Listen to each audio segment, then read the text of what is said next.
द्रवों के प्रवाह में आपको स्टोक्स का नियम कल बताया गया था। स्टोक्स का नियम और सीमांत वेग है ना, स्टोक्स का नियम और सीमांत वेग ये आपको बताया गया था। इस पर सूत्र आपको याद होगा, देखिए ध्यान से। सूत्र आपका सीमांत वेग का क्या था? v इक्वल टू 2 अपान, ऐसे इसको समझ लीजिए, क्या था ये? v equal to 2 r cube rho minus sigma into g upon eta upon eta 2/9 है ना, 2/9 ऐसे था ना। 2 r क्यूब रो अपान, ये था r क्यूब नहीं, सॉरी हो गया यहाँ पे r square, 2/9 r square rho minus sigma into g upon ईटा। तो सीधे आपको सूत्र पर भी सवाल मिल सकता है, सीधे मान दिया रहेगा। जैसे एक क्वेश्चन में बोल दूं, ध्यान दीजिएगा, क्वेश्चन में बोल रहा हूं, वायु में मुक्त रूप से गिरती हुई तेल की एक बूंद के सीमांत वेग की गणना कीजिए। वायु में मुक्त रूप से गिरती हुई एक बूंद के सीमांत वेग की गणना कीजिए। क्या क्या दिया हुआ है? बूंद की त्रिज्या दी गई है 0.01 मिलीमीटर। तो बूंद की त्रिज्या अगर दी गई है 0.01 मिलीमीटर, तो आप इसको मीटर बना लीजिएगा। मीटर बना करके बूंद की त्रिज्या को यहां रख दीजिएगा, कोई दिक्कत नहीं ना, रख लेंगे। अच्छा, इसके बाद तेल का घनत्व दिया हुआ है, तेल मतलब द्रव है, द्रव का घनत्व जो है यहां रखा जाएगा, सिग्मा, ठीक है, सिग्मा हो जाएगा। अच्छा, एक चीज यहां ध्यान दीजिए, यहां पर जो है वायु में गिर रही है, जैसे तेल की बूंद वायु में गिर रही है, तो ठोस की जगह पे तेल की बूंद हो गई, द्रव की जगह पर वायु हो गया। समझ रहे बात को? तो यहां पर रो जो है तेल की बूंद का घनत्व हो गया। रो जो है वह तेल की बूंद का घनत्व, जैसे मान लीजिए लोहे की गोली या शीशे की गोली जल में गिर रही है, तो लोहे का घनत्व यहां रखा जाएगा और जल का यहां रखा जाएगा। लेकिन तेल की बूंद जो है अगर वायु में गिरेगी, तो वायु जो है वो तरल मतलब द्रव की जगह काम करेगा और तेल की बूंद ठोस की जगह काम करेगा। जो गिरेगा उसका घनत्व यहां रखा जाएगा, रो। तो तेल का जो घनत्व है वो दिया गया है, अगर एमपीएस में है तो ठीक है, दिया हुआ है 1.1 इंटू 10³ किलोग्राम प्रति घन मीटर। आप नोट कर लीजिए, लगा लीजिएगा। वायु का श्यानता गुणांक दिया है ईटा 1.8 इंटू 10⁻⁻5 न्यूटन सेकेंड प्रति मीटर स्क्वायर। जी की वैल्यू दी गई है 9.8। वायु का घनत्व उपेक्षणीय है, तो वायु का उपेक्षणीय कर दिया है, तो आप रो को आप जीरो कर सकते हैं, सिग्मा को जीरो कर सकते हैं। यहां जीरो कर दीजिएगा, ये हट जाएगा पूरा आपका।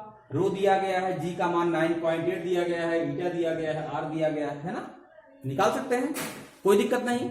तो सीधे क्वेश्चन जो है आपको इस पर ही मिल जाएगा, सूत्र पर ही मिल जाएगा। दूसरा एक क्वेश्चन है,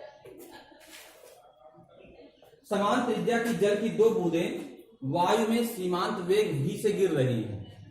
समान त्रिज्या की जल की दो बूंदें वायु में सीमांत वेग v से गिर रही हैं। यदि ये बूंदें मिलकर एक बड़ी बूंद बनाएं, तो नई बूंद का सीमांत वेग कितना होगा? देखिए देखिए, छोटा क्वेश्चन है, महत्वपूर्ण है। मतलब ये कि एक बूंद जो है ये हो गई आपकी, दूसरी बूंद ये हो गई।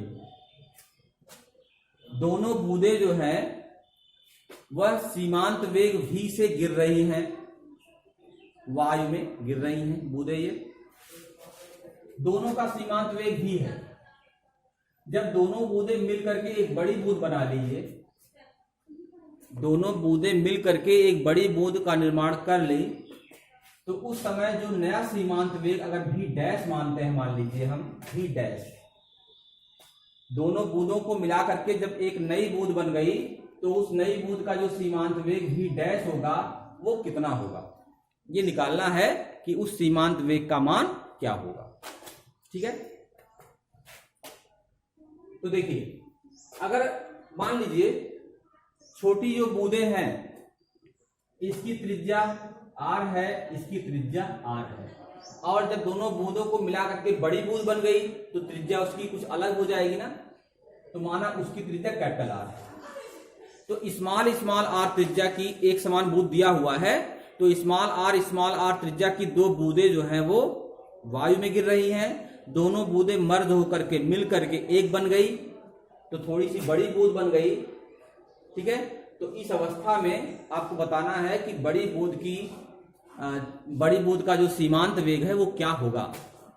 लेकिन बड़े दोनों बूंदें मिलकर अगर बड़ी बूंद बनी है तो आयतन तो वही रहेगा, आयतन में तो कोई कमी बढ़ोतरी होगी नहीं।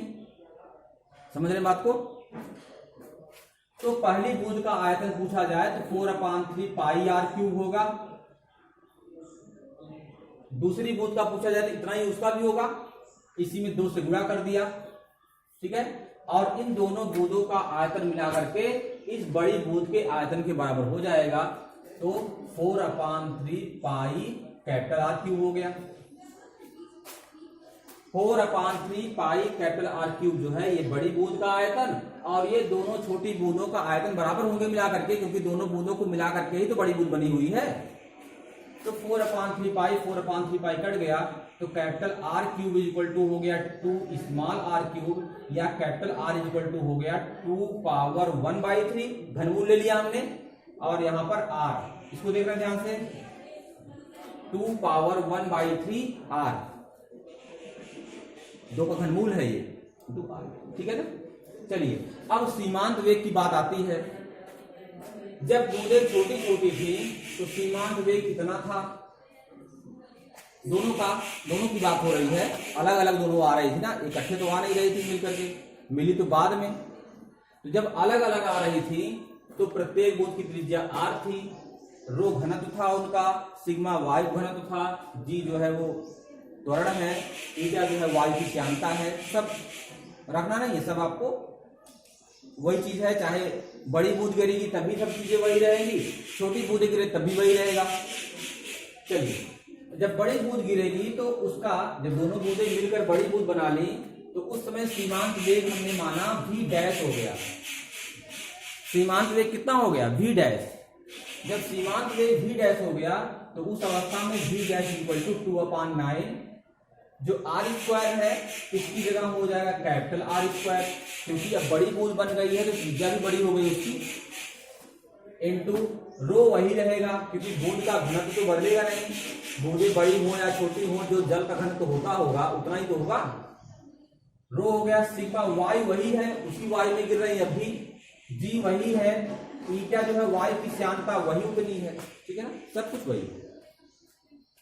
अब आप इसको समीकरण 1 मान सकते हैं, इसको 2 मान सकते हैं। डिवाइड जब करेंगे तो क्या होगा? v/v डैश बराबर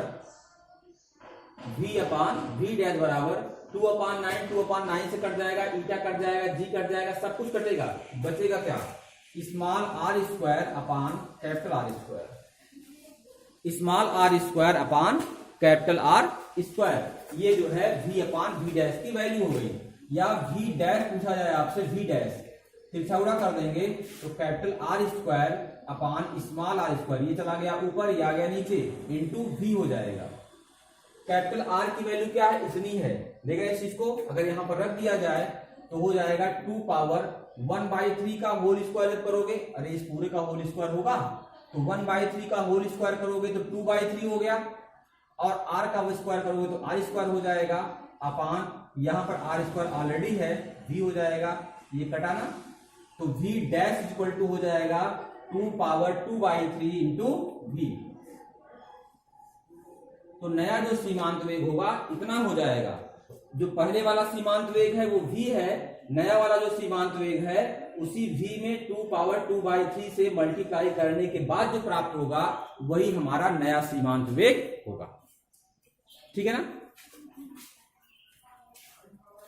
तो v dash equal to 2/2/3 into v, अर्थात नया सीमांत वेग पुराने वाले सीमांत वेग का 2/2/3 के मल्टीप्लिकेशन के बराबर होगा। अब इसके बाद आपको द्रवों के प्रवाह में द्रवों के अविरतता का सिद्धांत पढ़ना है। ठीक है, द्रवों के अविरतता का सिद्धांत।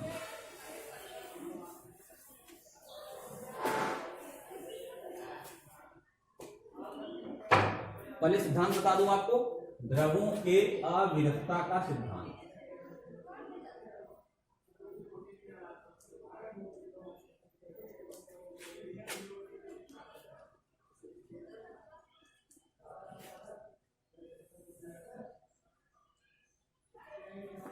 द्रवों के अविरतता का सिद्धांत ये कहता है कि अगर कोई द्रव, ठीक है, असंपीड्य और अश्यान द्रव, जिसको हम क्या कहते हैं, आइडियल लिक्विड कहते हैं या आदर्श द्रव कहते हैं, तो यदि कोई आदर्श द्रव या उसी को दूसरी भाषा में कह लें तो असंपीड्य और अश्यान द्रव, तो जब कोई असंपीड्य और अश्यान द्रव किसी असमान परिच्छेद की नली में, ठीक है ना, मतलब ऐसी नली जिसका एक सिरा कहीं पर चौड़ा है तो दूसरा कहीं पर सकरा है, ठीक है, तो असंपीड्य और अश्यान द्रव किसी असमान परिच्छेद की नली में धारा रेखी प्रवाह में प्रवाहित होता है, तब, ठीक है, उस नली के प्रत्येक बिंदु पर, जहां पर चौड़ा है वहां भी बात सत्य होगी, जहां पर सकरा है वहां भी सत्य होगी, नली के प्रत्येक बिंदु पर, ठीक है, उस पृष्ठ के अनुप्रस्थ काट के क्षेत्रफल, मतलब नली का जो मुख है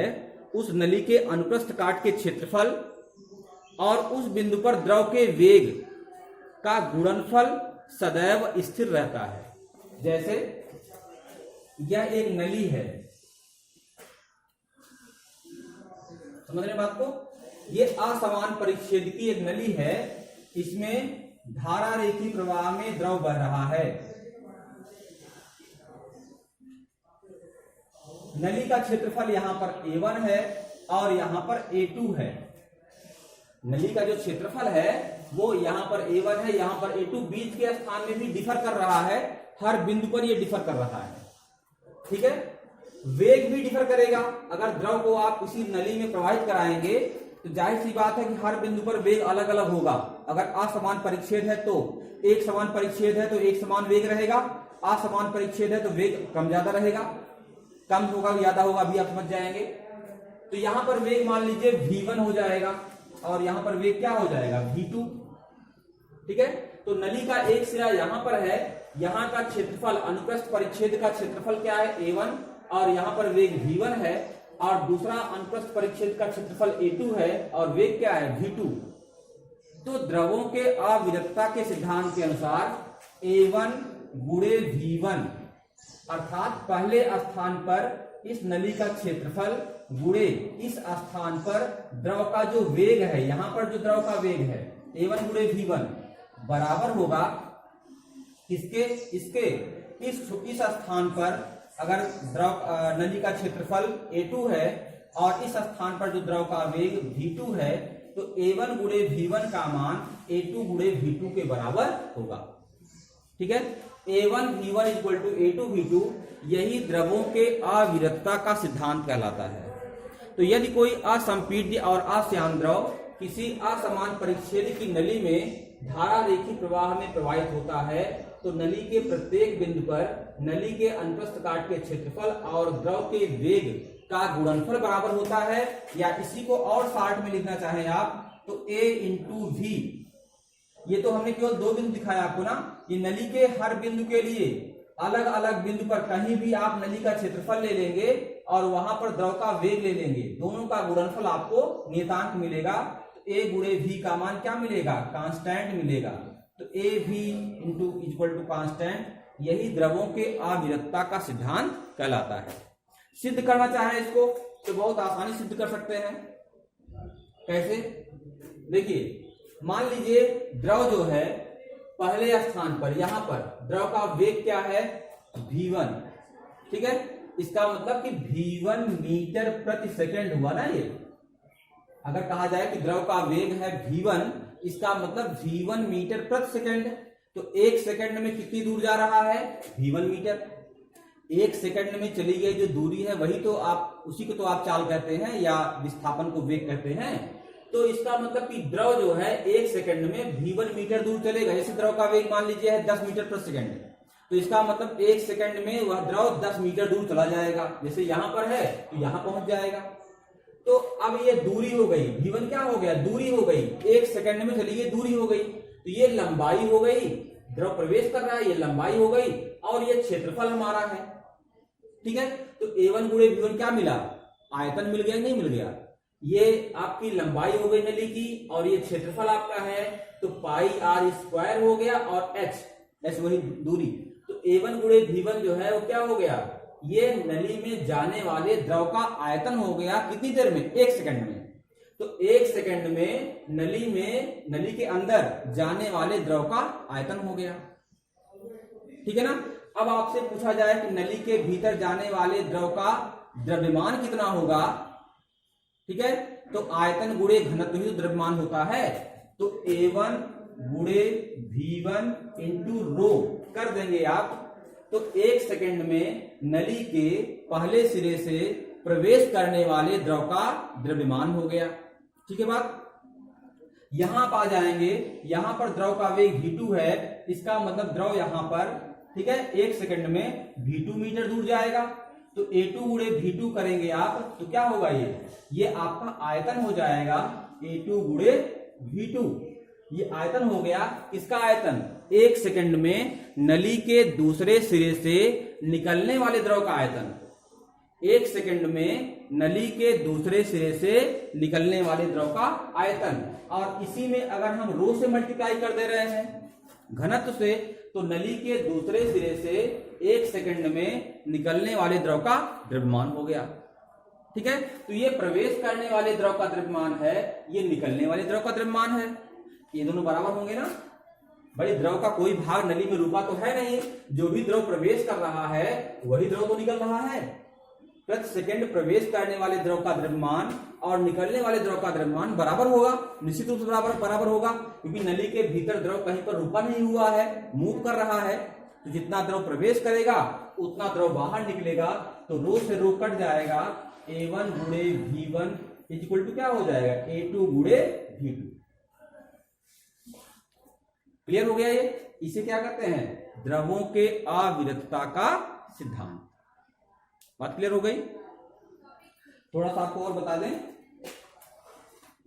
किसी नली में बहते हुए द्रव के पास, ठीक है, कौन कौन सी ऊर्जाएं होती हैं। किसी नली में बहते हुए द्रव के पास कौन कौन सी ऊर्जा होती है, इन तीनों ऊर्जा को आप समझ जाएंगे तो इसी के आगे आप समझेंगे बर्नौली की प्रमेय, ठीक है। बर्नौली की प्रमेय आपके लिए इंपॉर्टेंट है, लेकिन उसके पहले आप ये जानेंगे पहले कि कौन कौन सी ऊर्जाएं होती हैं बहते हुए द्रव में, ठीक है। तो किसी नली में बहते हुए द्रव में कितने प्रकार की ऊर्जा होती है, 3 प्रकार की ऊर्जा होती है। किसी नली में बहते हुए द्रव के पास 3 प्रकार की ऊर्जाएं होती हैं। तीनों ऊर्जाओं को ध्यान से समझना आपको है। नंबर 1 दाब ऊर्जा, ठीक है। किसी नली में बहते हुए द्रव के पास कौन सी ऊर्जा होती है, पहले होती है दाब ऊर्जा, दूसरा होता है गतिज ऊर्जा, और तीसरी ऊर्जा होती है कौन सी, स्थितिज ऊर्जा।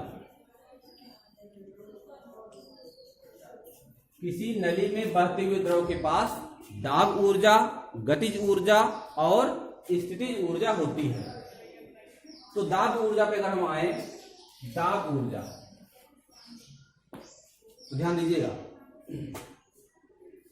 जैसे बाहर से नली में द्रव प्रवेश कर रहा है तो निश्चित रूप से बाहर से बल लग रहा है। भाई बिना बल लगे जो है किसी नली में द्रव क्यों प्रवेश करेगा। अगर नली में द्रव प्रवेश कर रहा है, बह रहा है, इसका मतलब कहीं न कहीं से फोर्स पड़ रहा है, दाब पड़ रहा है। प्रति एकांक क्षेत्रफल पर लगने वाले बल को ही तो दाब कहते हैं। इसका मतलब बाहर से बल लग रहा है नली के भीतर, समझ रहे बात को। तो बल लग रहा है, उस बल के द्वारा जो है अंदर की तरफ जल जा रहा है। मान लीजिए लगने वाला जो बल है इस नली में द्रव को प्रवेश कराने के लिए लगने वाला जो बल है वो क्या है, F। क्या है बल, ये F हो गया आपका, बल हो गया F, ठीक है। नली का क्षेत्रफल हो गया A पहले क्षेत्रफल मान लीजिए आप। नली के जिस सिरे से द्रव प्रवेश कर रहा है उसको आप मान लेंगे क्षेत्रफल A, और बल क्या लगा है F, ठीक है। तो आपसे दाब पूछा जाए कितना होगा, दाब, तो दाब बराबर होता है P बराबर होता है बल बटे क्षेत्रफल, होता है ना। दाब बराबर क्या होता है, बल बटे क्षेत्रफल। तो अगर F बल लग रहा है इस पृष्ठ पर और A क्षेत्रफल है इस पृष्ठ का, तो प्रति एकांक क्षेत्रफल पर लगने वाले अविलंबोत बल को ही दाब कहते हैं। तो F/A कर देंगे तो दाब मिल जाएगा आपको। क्लियर हो गया? F इज इक्वल टू क्या हो जाएगा? P into A। ये हो गया आपका बल। लेकिन बल हो गया, अब कार्य कितना हो रहा है? भाई दाब के द्वारा कार्य भी तो हो रहा है। बल लगेगा तो तभी तो द्रव यहां से यहां विस्थापित होगा।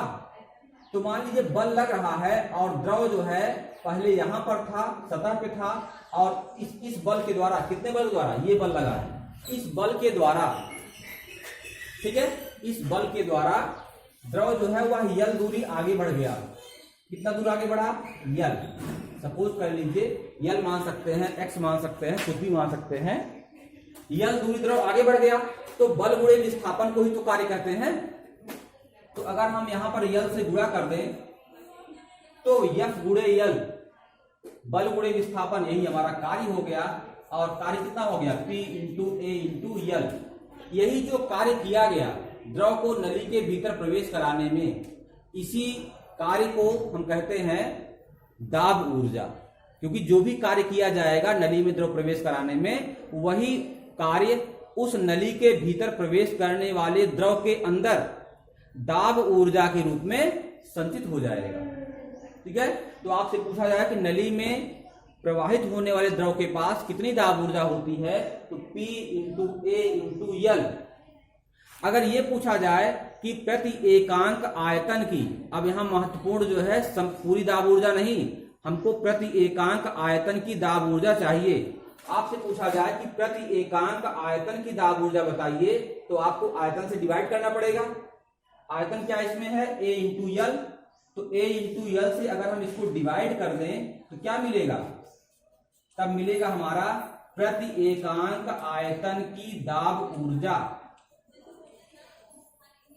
प्रति एकांक आयतन की दाब ऊर्जा आपको मिलेगी। A इंटू यल कट जाएगा, क्या मिलेगा? P। तो अब आप इसको नोट कर लीजिए कि प्रति एकांक आयतन की दाब ऊर्जा का मान क्या होता है? P होता है। ये ठीक है ना? समझ गए एक चीज? बस दाब ऊर्जा समझ गए तो इसको तो मैं तुरंत बता दूंगा। नली के भीतर प्रवाहित होने वाले द्रव में जो प्रति एकांक आयतन की दाब ऊर्जा है उसका मान कितना होता है? P होता है। अब गतिज ऊर्जा तो आप जानते ही पहले से हैं। देखिए नली के भीतर मान लीजिए द्रव गतिमान है, तो गतिमान होने वाला द्रव है तो निश्चित रूप से अगर कोई वस्तु गतिमान है, उसका वेग भी है, तो उसके पास गतिज ऊर्जा होगी ही। गति के कारण जो ऊर्जा निहित होती है वही तो गतिज ऊर्जा है। तो गतिज ऊर्जा कितनी होगी? Half mv²। ठीक है, सिंपल सी बात है। नली में बहने वाले द्रव का द्रव्यमान अगर m है तो नली में बहने वाले द्रव के पास संपूर्ण जो गतिज ऊर्जा होगी वो हाफ mv²। अगर पूछा जाए प्रति एकांक आयतन की गतिज ऊर्जा बताइए, तो इसी में आयतन से डिवाइड कर दीजिए तो हो गया द्रव्यमान बटे आयतन। द्रव्यमान बटे आयतन क्या कहते हैं? घनत्व कहते हैं। तो ये हो गया आपका घनत्व अर्थात रो। तो 1/2 रो हो गया और v²। तो प्रति एकांक आयतन की जो गतिज ऊर्जा है क्या हो गई? 1/2 रो v²। क्लियर हो गया? प्रति एकांक आयतन की दाब ऊर्जा P हो गई, प्रति एकांक आयतन की गतिज ऊर्जा हाफ रो v²। अब क्या बचा? स्थितिज ऊर्जा। ठीक है, ये क्या है? नली जो है वो जमीन से कुछ ऊंचाई पर तो रहेगी ही। भाई नली का व्यास कुछ होगा, फिर नली की द्रव पृथ्वी की सतह से कुछ ऊंचाई रहेगी नली के मध्य बिंदु की। तो नली पृथ्वी से कुछ भी ऊंचाई पर अगर द्रव बह रहा है तो उस द्रव के पास mgh सूत्र से स्थितिज ऊर्जा रहेगी। तो अगर नली में बहने वाले द्रव का द्रव्यमान m लिया जाए तो कितनी ऊर्जा होगी? स्थितिज ऊर्जा mgh। ये संपूर्ण ऊर्जा हो गई। अगर इस संपूर्ण ऊर्जा में हम आयतन से डिवाइड कर दें तो हमको प्रति एकांक आयतन की स्थितिज ऊर्जा मिल जाएगी। और m/रो यानी द्रव्यमान बटे आयतन को क्या कहते हैं? घनत्व कहते हैं। तो ये हो जाएगा ρgh। यही ρgh जो है वह प्रति एकांक आयतन की स्थितिज ऊर्जा है। अब आप इसको समझ लीजिएगा कि नली में बहने वाले द्रव के पास 3 प्रकार की ऊर्जाएं होती हैं, दाब ऊर्जा, गतिज ऊर्जा, स्थितिज ऊर्जा। प्रति एकांक आयतन की दाब ऊर्जा का मान P होता है, प्रति एकांक आयतन की गतिज ऊर्जा का मान हाफ रो v स्क्वायर होता है, और प्रति एकांक आयतन की स्थितिज ऊर्जा का मान रो जी एच होता है। इन्हीं तीनों से संबंधित बर्नौली की महत्वपूर्ण प्रमेय है, जिसके बारे में आपको कल मैं सिद्ध कराऊंगा। ठीक है, इतना बताया गया आपको, इसका नोट्स बना लीजिएगा और अगला जो टॉपिक है वो कल बताया जाएगा। ठीक।